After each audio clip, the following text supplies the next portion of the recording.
Okay, we're going to be multiplying scientific notations.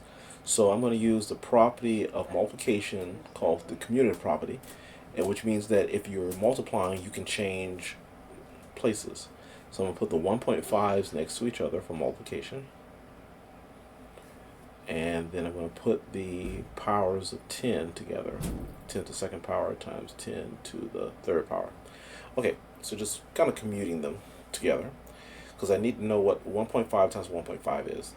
I know 15 times 15 is 225, and if I use two decimal places, it'll end up right here. Okay, and then times, and then the rule is if you multiply the same bases, you combine the exponents. So positive 2 positive 3 combine for 10. Oh, sorry, it combines for 5. My fault. Okay, and we're done. Because this is scientific notation. Remember, for scientific notation, you need a decimal behind the first number, non-zero number, and we got that. And then you need some power of 10 behind it, and we have that. So we have everything. Next, let's commute the 0.8s together. And then we will commute the 10 to the third power together with the 10 to the negative 4 power. Those two together. Alright, the rules for this: 8 times 8 is 64. And since we have one decimal place here, one decimal place, total 2 decimal places, I need to have 2 decimal places here. And then times 10. The rule here is same base, you combine exponents. So different signs are going to subtract, so we're going to, and bigger sign wins, that's going to be a negative 1. Alright, now this is not scientific yet, because the decimal needs to be behind the first non-zero number. So I'm going to move it there to get it into scientific notation. So when I move it there, it's going to become a 6.4. But because I did move it one time, I need to add a times 10 to the first power. And the 1 represents the 1 move. And since this was a small number, a 0.64, I need to represent that by negative 1. So that'll let me know that this was a small number. And then I'll bring down my times 10 to the negative first power. So that comes down. Okay, it's getting next to scientific notation. Next, I want 6.4 again. And these two, same base, we can combine by combining the exponents. So a negative 1, same signs add, we get negative 2. And scientific notation. Okay, let's try number 15. Let's commute the 0.12s together. And then we're going to commute the 10 to the negative second power together with the 10 to the negative third. Now, I know 12 times 12 is 144. And I have 2 decimal places, so that's 4 decimal places in all. So I need 4 decimal places, so I add a 0, so now I get 4 decimal places. And then we're going to combine these. 10 to the, let's see, negative 2, negative 3, same signs add, we get negative 5. Okay. Now, my decimal needs to be right here behind that 1. So we count how many moves that is. 1, 2 moves. Okay, so 2 moves, we'll put it right behind the 1.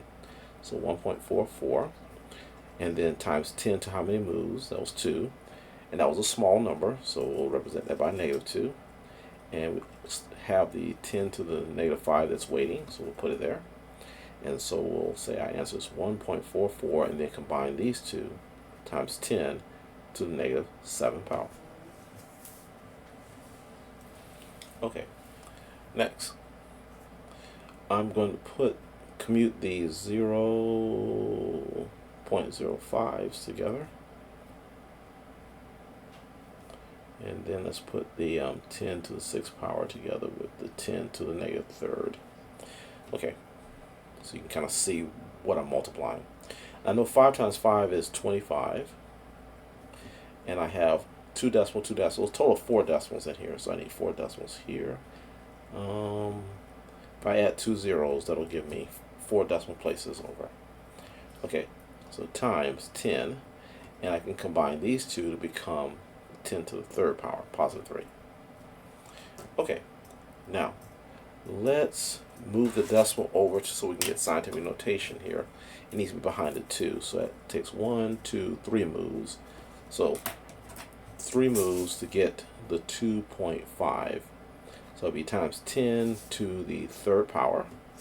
And because it was a small number, I need a negative for that. And then I bring down my times 10 to the third power here. Bring that down. And then we can finish it up by saying 2.5 and combining these two. A negative 3 and a positive 3 combined to become a 0. So that's times 10 to the 0 power. Alright, lastly, I'm going to commute my 0.01s together.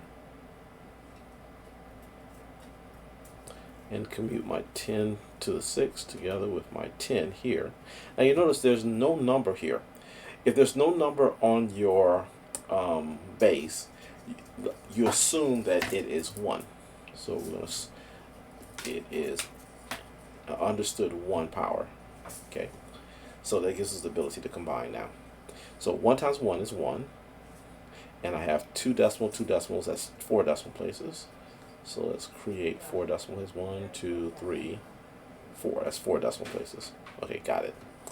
Alright, and then this one over here would be times 10 to the 7th power. Okay, so don't let those empty spaces fool you. It's not blank. It's just an understood 1 that's hiding from you. So don't let it hide. Catch it by putting a 1 there. Okay, so I want my decimal right behind this 1. So that's a lot of movement. Let's see. 1, 2, 3, and then back here 4. So that's 4 moves to get it there. So this will be a 1. Now, a lot of people don't feel comfortable not seeing anything, any decimal. So if you want to put a 0.0 behind there, it's fine. I'm okay without seeing it. That's times 10. And that was 1, 2, 3, 4 moves. Yeah, it was 4 moves to the 4th. And that was a small number, so we'll represent it by a negative 4. And then bring down the times 10 to the 7th power. And let's move this up a little bit. And say this is 1 times 10 to the 3rd power when you combine the negative 4 and the 7.